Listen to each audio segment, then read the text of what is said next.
മധു sir പിന്നീട് അങ്ങനെയായിരുന്നു? ഇല്ല, എനിക്ക് ഒരു മോനില്ലാതെ പോയല്ലോ. എന്നാലും മകളോടുള്ള സമീപനം ഇല്ല, അതൊന്നും അങ്ങനെ ഒരു ഉടക്കിൻ്റെ ആവശ്യമേ വന്നിട്ടില്ല. ഒരു ഗ്യാപ്പും ഉണ്ടായിരുന്നു? ഒരു ഗ്യാപ്പ് ഉണ്ടായിട്ടില്ല. ഉമ്മ അവളെ പൂർണ്ണമായിട്ടും വളർത്തിയത് അമ്മയും അമ്മൂമ്മയും കൂടെയാണ്. ഞാനീ ചെന്നൈയും ഷൂട്ടിങ്ങും ഔട്ട്ഡോറും അവിടെ ഓടി നടക്കുന്നതല്ലാതെ ഈ വളർത്തിയെന്ന് പറയാനൊക്കില്ല. I was always there. പക്ഷെ അത് അമ്മയും അമ്മൂമ്മയാണ്. മധു സാറൊരു ഫ്രണ്ടായിരുന്നു? ആയിരുന്നു മകൾക്ക് ആയിരുന്നു.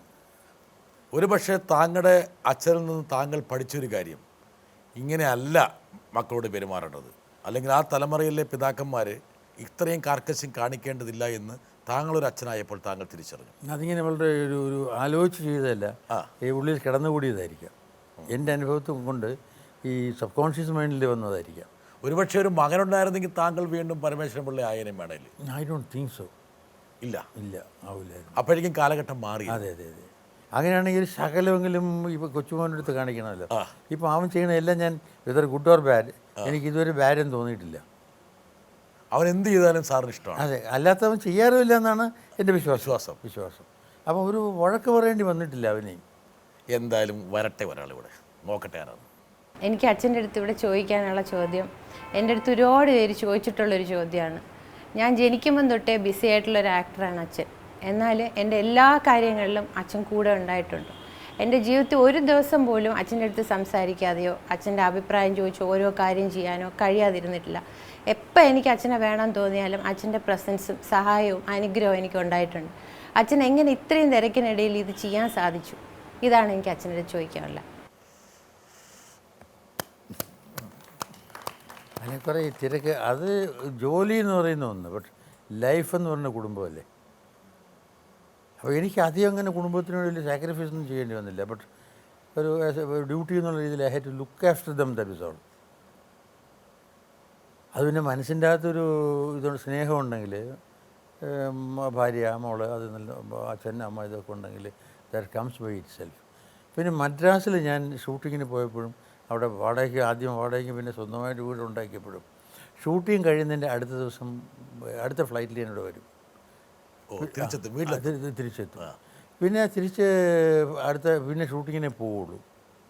അത് കഴിഞ്ഞ് പിന്നെ ഇത് കഴിഞ്ഞപ്പോൾ പിന്നെ മിക്കവാറും നല്ല കാലത്തിന് പതുക്കെ കേരളത്തിലോട്ടായി സിനിമ ഇങ്ങോട്ട് മാറി. പിന്നെ മെരിലാൻഡിൽ ഞാൻ പതിവായിട്ട് അങ്ങനെ അത് അവിടുത്തെ പഠനങ്ങൾ വീട്ടിലെപ്പോഴും ഉണ്ടായി. ഉമ്മ, എനിക്ക് തോന്നുന്നു ഉമ്മയെ പല ആൾക്കാർക്കും അറിയില്ല. ഉമ്മയെ അങ്ങനെ പ്രത്യക്ഷപ്പെടാറില്ല.